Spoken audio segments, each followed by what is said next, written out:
They brought in cranes from 3 different states, steel cables thick as your arm, and 24 workers capable of moving monuments twice its size. Yet, after 70 years, the statue of Our Lady on Rosary Hill in St. Mary's Creek, Kentucky, remained unmoved, not even an inch. Some called it a miracle. Others whispered of a curse. Perched on the town's highest point, surrounded by rolling fields and maple-lined roads, the white marble figure of Our Lady stood with arms open and eyes lowered, as if watching over every sunrise and storm since her arrival. To the townsfolk, she was more than a statue, a sentinel, a promise carved in stone. They brought their joys, griefs, newborns, and dying to her feet, sharing an unspoken truth: you don't touch the lady on the hill. No one could agree on who placed her there. To elderly Mei-Ling Chen, it was a Chinese immigrant family, returning from the war with nothing but faith and a debt to the divine. Pastor Wei Zhang claimed it was a parish priest from when the town held daily mass and every man wore a suit to church. Teenagers sneaking up the hill on summer nights insisted she'd always been there, like the hill itself. Despite the varied tales, all agreed, the lady chose this spot, and she was staying. Then came the plans, glossy brochures and closed-door city council meetings touting the St. Mary's spiritual retreat and resort to revive the struggling town. Buried in fine print was a line about relocating the statue for a new access road. Whispers started at Lee's Diner over black coffee, spreading to every shop on Main Street by Friday. By Sunday, Father Jian Lu faced restless parishioners during Mass. Half the town saw economic salvation, the other half felt a cold dread, sensing something sacred was at risk. Strange stories emerged. An architecture student, Kaido Tanaka, dreamed the statue collapsed onto his blueprints after measuring its base. A contractor from Cincinnati, Haruto Nakamura, broke his wrist slipping on dry stone steps leading to the statue. Rumors swirled of a bronze church bell tolling once, deep and slow, though no bell existed on Rosary Hill. When the first crane arrived, a quiet crowd gathered at the hill's base, hands in pockets, eyes fixed upward. Some prayed softly, others stared, as if daring the statue to move. Even resort supporters felt uneasy hooking steel cables to her shoulders. That morning, an east wind carried the scent of rain that never fell. Mei-Ling Chen, crossing herself, murmured the words she'd said for 70 years, ever since placing a chipped limestone piece at the statue's base: "If you save us, we'll keep you here forever." Few heard her, but those who did would never forget, as what happened next reshaped St. Mary's Creek forever. The story of the lady's arrival began in 1949, with America recovering from war. St. Mary's Creek was a small cluster of clapboard houses, a general store, a tiny post office, and St. Brendan's Church at the hill's base. That winter, a brutal storm of rain, ice, and wind threatened to flood the town as the Ohio River swelled. On the third night, the wind shifted, sparing the town. Some called it luck, others saw a higher hand. Among them were Hiroshi Wu, a Pacific War veteran, and his wife, Sakura. That same day, they learned their youngest son, missing in Okinawa, was alive. For them, it was no coincidence, it was a sign. Over stew that night, Sakura told neighbors, "We owe her a promise. She saved our son and our town. We'll keep her here, watching over us." By spring, the community rallied, no permits, just shovels, casseroles, and children hauling gravel up muddy paths. The marble, donated from a quarry 2 counties over by a Catholic parish, was carved by an out-of-work artisan, Liang Mancini, who'd once crafted saints in Chicago. For weeks, he chiseled in silence, praying with each cut. When finished, the statue, robed, eyes downcast, arms open, was carried up the hill at dawn. Families contributed stones to the base, embedding their history. Sakura slipped a folded note into the foundation: "If you save our town, we'll keep you here forever." Decades later, wind and rain revealed its edges. The lady became woven into every life. High school seniors left notes about their futures, and war widows found solace on her steps.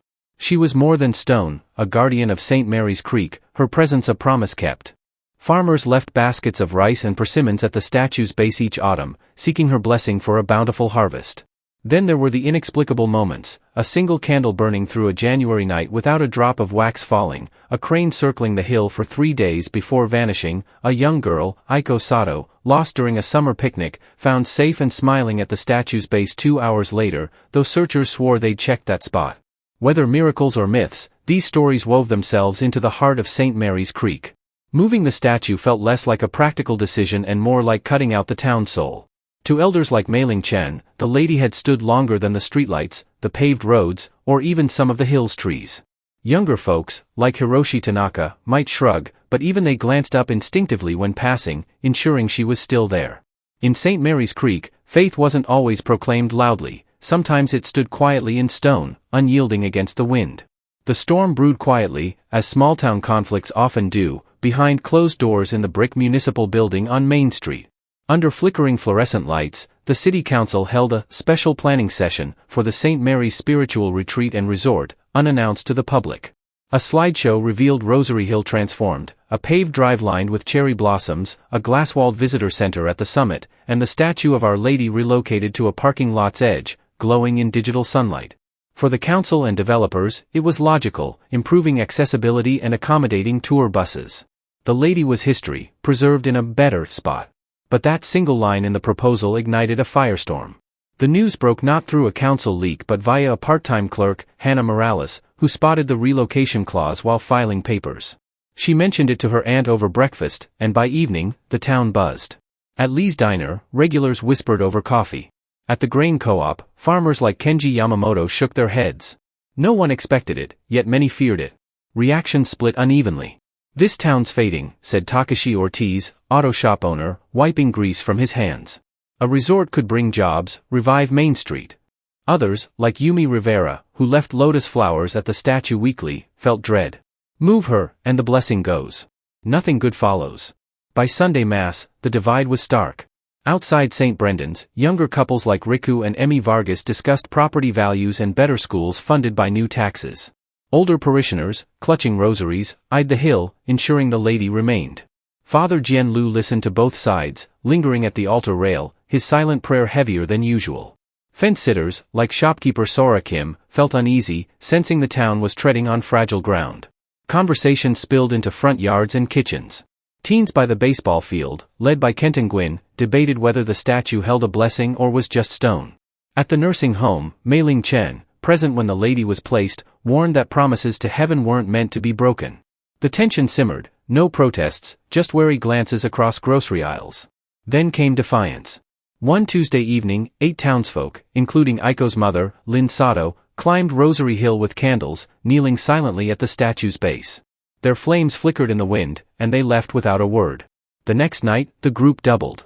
Within a week, 30 people prayed under the stars, their quiet vigil a testament to the Lady's hold on St. Mary's Creek. No one called it a protest, too quiet, too resolute.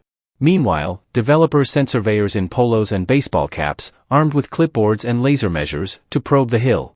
They asked, when was this foundation poured, and any record of a permit? The questions grated on the townsfolk. No one needed a permit to pray. During one visit, a surveyor approached Yumi Rivera, standing with her lotus flowers. "Ma'am, any documentation on how this statue got here?" Yumi's smile was thin. "It's written in stone," she said, walking away. Her words spread as fast as the relocation news. The town split sharply. Younger business owners like Takashi Ortiz and newcomers argued change was vital, sentiment couldn't sustain a town. Families rooted for generations, like Mei Ling Chen's, insisted some values transcended money. In the middle, Rosary Hill stood untouched, the Lady's gaze fixed on St. Mary's Creek, arms open, marble serene, as if she'd seen such disputes before and knew their end. Yet something stirred, a breeze before a storm, making people glance over their shoulders on quiet streets. The first sign came to Kaito Tanaka, a senior architecture student interning with the developers, tasked with measuring the statue's base. On a mild September morning, he climbed the hill with a tablet and a half-empty matcha latte, muttering about the pedestal's uneven edges. That night, in his motel, Kaito dreamed the statue toppled, not crumbling, but falling whole, onto his printed plans, shattering them to dust. He woke at 3:33 a.m., shirt damp, chest tight, air thin. By morning, he requested a downtown survey assignment, offering no explanation. The second sign was bolder. 2 days later, Haruto Nakamura, a Cincinnati contractor with 30 years moving heavy monuments, inspected the hill's slope. On the first limestone step, worn smooth by decades, his boot slipped. The stone was dry, yet he fell, fracturing his wrist. Bad footing, the foreman claimed, but witnesses swore the air chilled briefly, and birds in the nearby maple grove fell silent. Then came the bell. On a Friday evening, Yumi Rivera, arranging lotus flowers at the statue's base, heard 3 slow, deep tolls above her head, metallic and lingering. She looked up, expecting a prankster with a speaker, but saw only open sky and smelled faint rain, though no clouds loomed. By Sunday, 6 others, including Kenji Yamamoto, reported the same, always 3 tolls at dusk. No bell existed on Rosary Hill. The oddities mounted. Father Jian Lu, usually private, confided to a Louisville colleague about a faint blue light circling the statue at night, steady, not like a flashlight, vanishing when he approached the window. Teens, like Kent and Gwyn, returned from late-night hill dares subdued, one admitting he saw a woman in white, her hair swaying in still air. At the nursing home, Mei-Ling Chen, too frail to climb, told her nurse the lady closed her eyes in dreams 3 nights running. Developers dismissed these as illusions or imagination, but unease spread. On a warm October afternoon, surveyors faced icy gusts rattling their poles on the hill, while the air 50 yards below remained calm. Hannah Morales, climbing with her 2-year-old to place chrysanthemums for her grandfather, noticed her son giggle, pointing at empty space beside the statue. "Lady's hand," he said, his palm warm as if held, though the air was cool. By the weekend, the story was everywhere. Despite the signs, the developers pressed on, insisting the relocation was on track.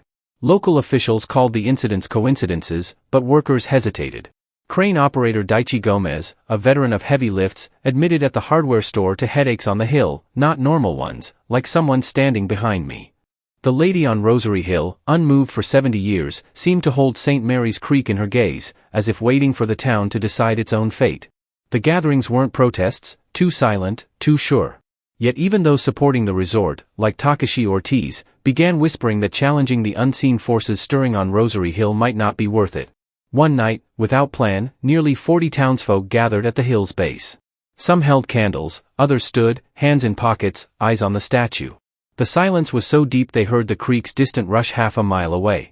Then, 3 slow bell tolls echoed down the slope. Someone gasped. "She's warning us," Lynn Sato whispered. No one moved for a minute. Later, interpretations varied: "Don't move her, trouble will follow," or perhaps the choice was already too late. But all felt it. The lady wasn't just watching, she was speaking, wordlessly, and St. Mary's Creek was listening. The first attempt came on a crisp October Monday. Sunlight bathed Rosary Hill, serene from afar, but at its base, the scene was tense. 2 flatbed trucks idled beside a towering crane, steel cables coiled like serpents. Hard-hatted workers moved with practiced precision, but to the townsfolk, it was a dreaded moment. By 8 a.m., a quiet crowd formed, no signs, just witnesses clutching coffee or rosaries, faces unreadable. The foreman shouted orders, cables were hauled up, and secured around the statue's base. The marble, under 2 tons, was well within the crane's limit. At 8:27, the engine roared, cables tightened, and the statue didn't budge. The operator eased back, then pulled harder. Steel groaned, the tension gauge spiked, and a cable snapped, whipping into the dirt. A worker stumbled, barely avoiding a fall. The foreman halted work for inspection, vowing to return. Tuesday's attempt was quieter, pre-dawn, with heavier cables and a winch truck. Fewer onlookers, like Kenji Yamamoto, caught wind of the unannounced start. Cables fastened, the winch growled, the crane strained, but the statue stayed rooted. The winch truck's tires sank an inch, as if pulled back. Workers muttered about dead weight, though the ground was solid. The third attempt, Thursday, brought 2 cranes and a reinforced lowboy trailer. The plan: excavate the base, then lift. The backhoe's bucket bit 10 inches into the earth, then rattled violently. The operator, Daichi Gomez, swore it kicked like striking something alive.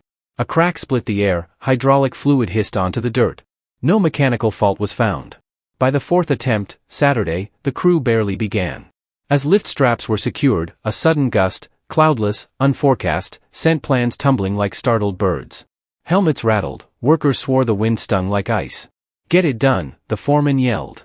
Then, without thunder, a lightning bolt struck 15 feet from the statue's base, deafening and blinding. One worker dropped to his knees, another fell back, pale but unharmed. "Shut it down," the foreman radioed. By afternoon, equipment was loaded onto trailers.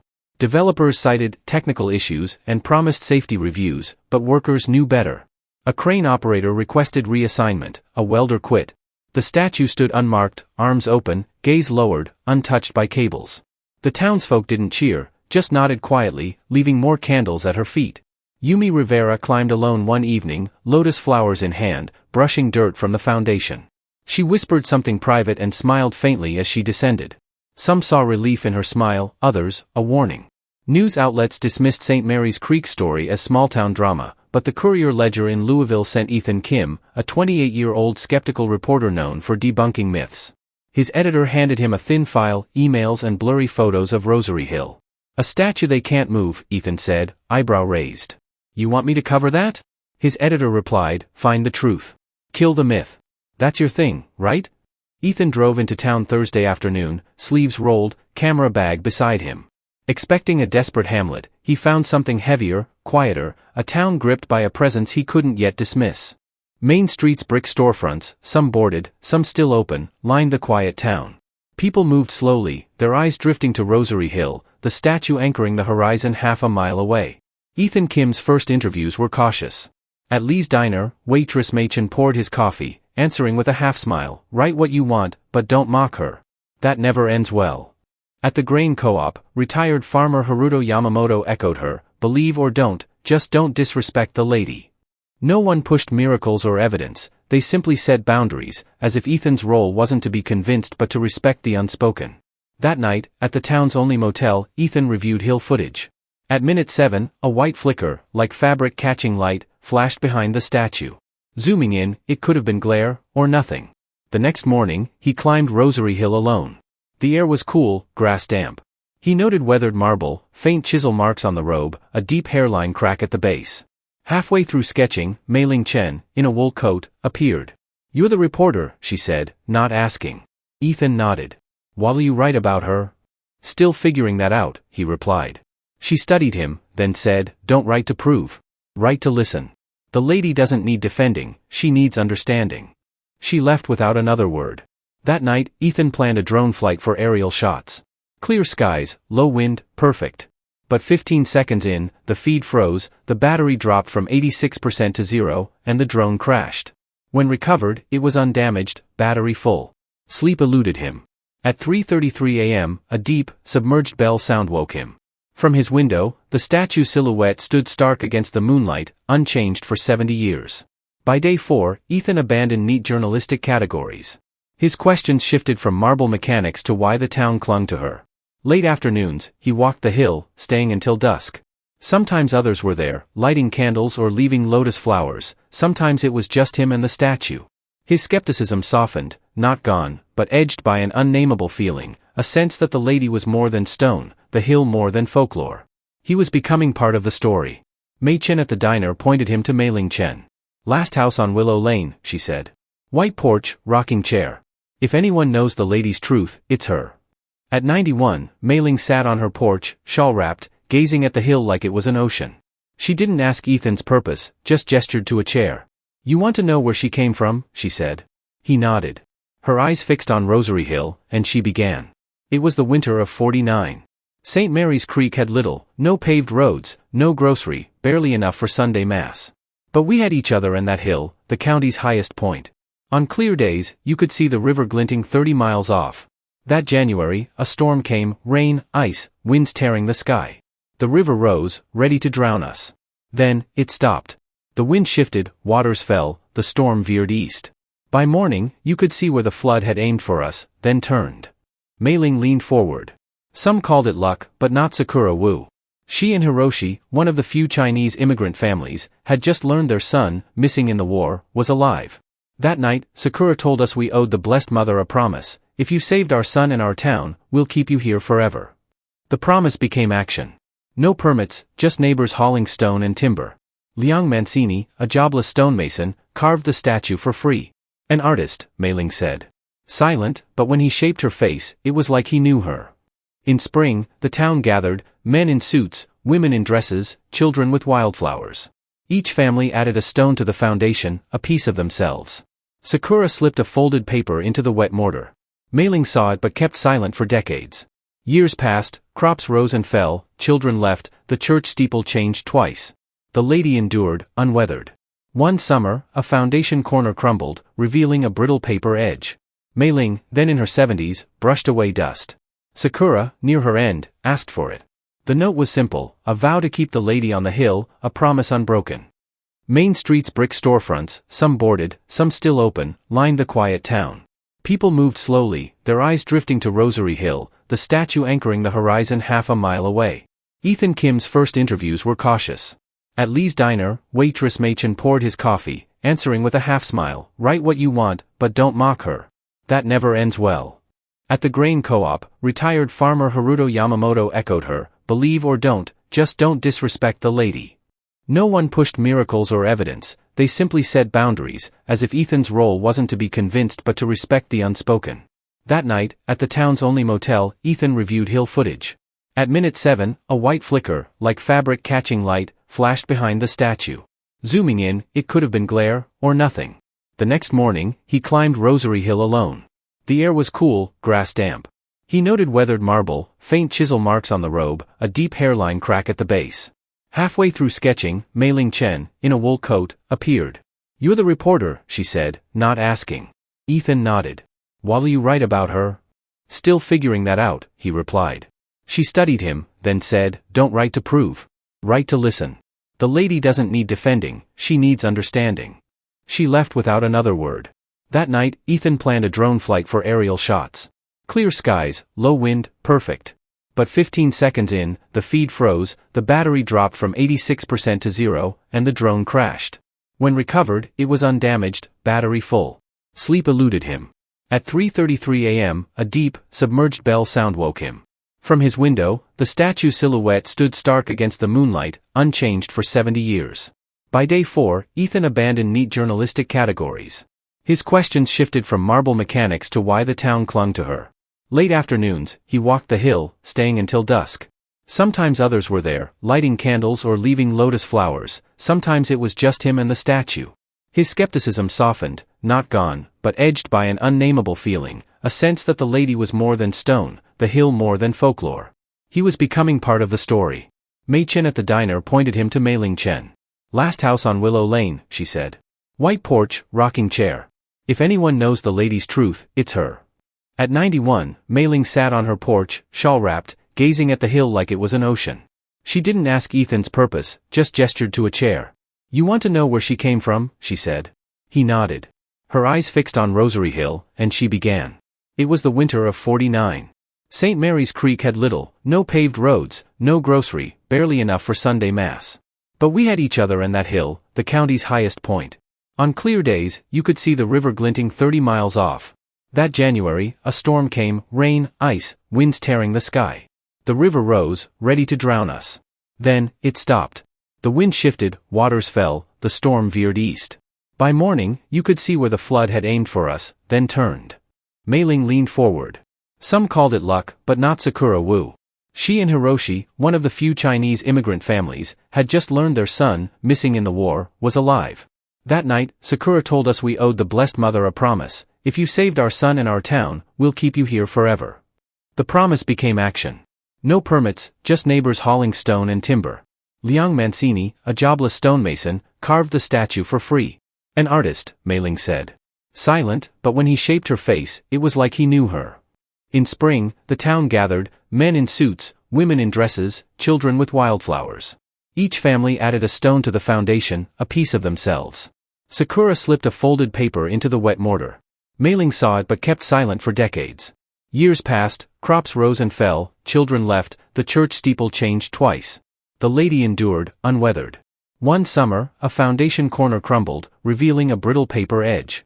Mei Ling, then in her 70s, brushed away dust. Sakura, near her end, asked for it. The note was simple, a vow to keep the lady on the hill, a promise unbroken. The cables were gone. The cranes had been hauled away. And the lady still stood in the same place she had been since the spring of 1949, arms open, gaze lowered toward the town. The relocation project was not officially cancelled. The developers never issued a formal statement, but the machinery never came back. Those who were there that day will tell you they saw a failed engineering job. Nothing more. But if you ask the others, the ones who heard the bell toll, who felt the cold wind, who saw lightning fall from a clear blue sky, they'll say the lady on Rosary Hill made her answer plain. And it wasn't no, it was don't try again. After the final attempt, the hill went quiet. Not the kind of quiet you notice all at once, but the kind that grows day by day until you realize something is missing. There were no more engines, no more shouts of men measuring and drilling, no more steel cables snaking across the grass, just whine through the maples, the soft crunch of boots from those who still climb the slope, and the occasional murmur of a prayer. The developers didn't hold a press conference. The city council didn't make an announcement. The relocation date simply vanished from the agenda, and the glossy posters for the St. Mary Spiritual Retreat and Resort began to disappear from store windows. One by one. To the townspeople, that silence spoke louder than any official statement. In the weeks that followed, life in St. Mary's Creek began to settle back into its rhythm. But it wasn't the same as before. The people who had argued for the move no longer spoke about opportunity in quite the same way. Some avoided the topic altogether. Others, quietly and without fanfare, joined the evening walks up Rosary Hill. Ruth Kelly, who had brought leaves to the statue every Friday for decades, noticed something subtle but certain. More footsteps on the path. Not just the older generation, but young couples, teenagers, even children clutching their parents' hands. Some came with flowers. Some came with nothing but a few minutes to stand in the open air beside the lady. Even Ethan Cole changed. The journalist who had arrived with the sharp confidence of a skeptic now carried a small notebook filled not with exposes but with lines that read more like prayers. He never admitted to believing in miracles. But when asked why he was still in town weeks after his assignment ended, he would only say, "Some stories take longer to finish." He started attending the evening gatherings, not as a reporter, but as another quiet face in the circle.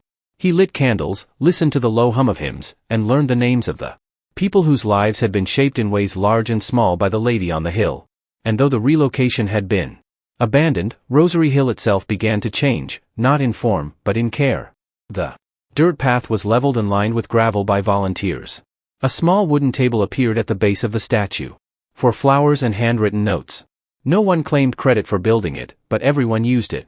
Even Martha Grady, too frail now to climb the hill, insisted her niece take her up once a month.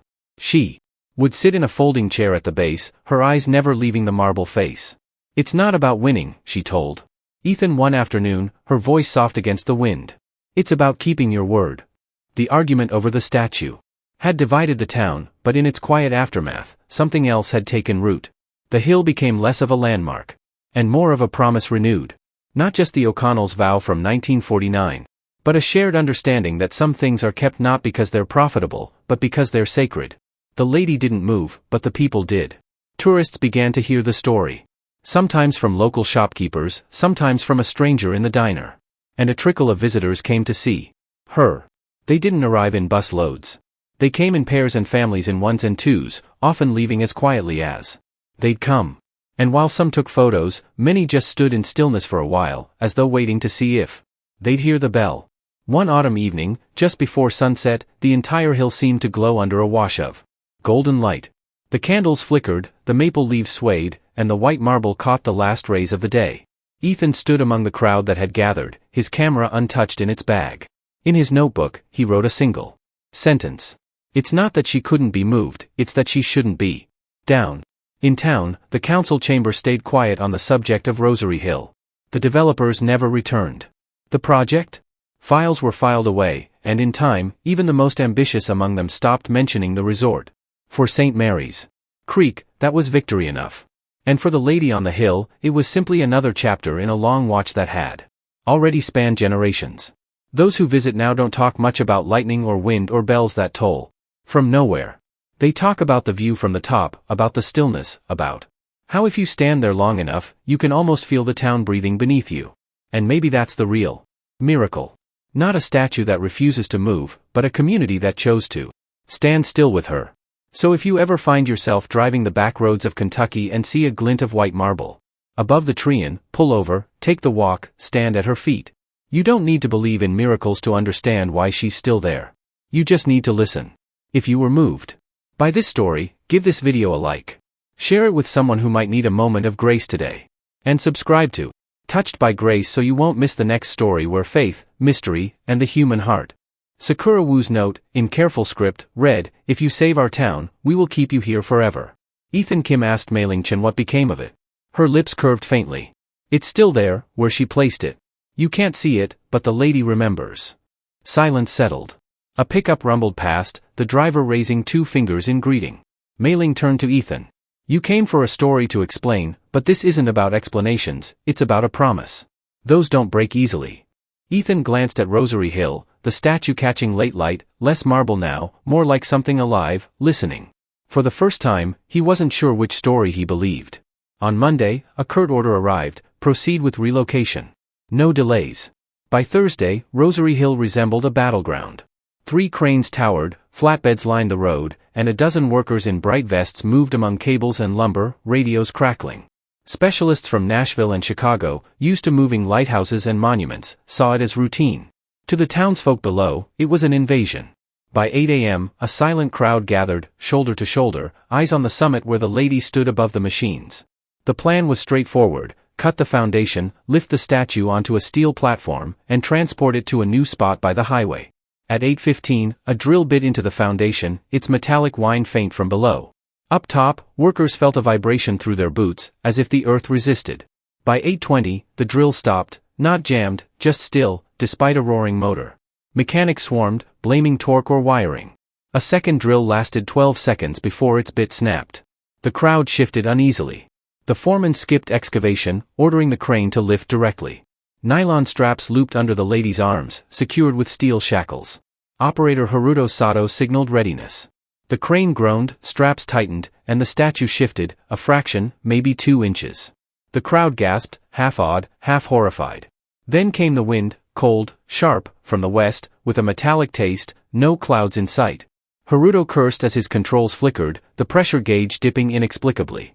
The crane shuddered, straps slackened, and a low gong echoed, 3 deliberate tolls. No bell existed, yet the sound vibrated in their chests.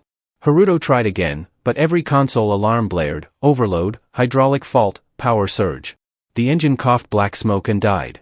The backup crane's operator, Kenji Vargas, extended the boom, only for his radio to screech, its casing burning hot. Then lightning, white, blue, blinding, struck 10 feet from the statue, no storm in sight. Worker Rikungwin, thrown backward, landed hard but swore a small, warm hand touched his chest before he hit the ground. The foreman halted everything, ordering machines off and workers down. The crowd stood stunned. Some crossed themselves, others stared, memorizing the lady's serene, unmarked face under a calmed sky. By noon, the hill was empty save for her. Cranes, trucks, and crews left tire marks and cables like shed skin. At dusk, candles appeared, 1, 3, then a flickering ring around the pedestal. No one knew who began it. That night, a brief, unseasonal rain fell, 15 minutes of silver sheets soaking the streets, glinting in the hilltop candlelight. By morning, the town was dry, as if the rain had never been.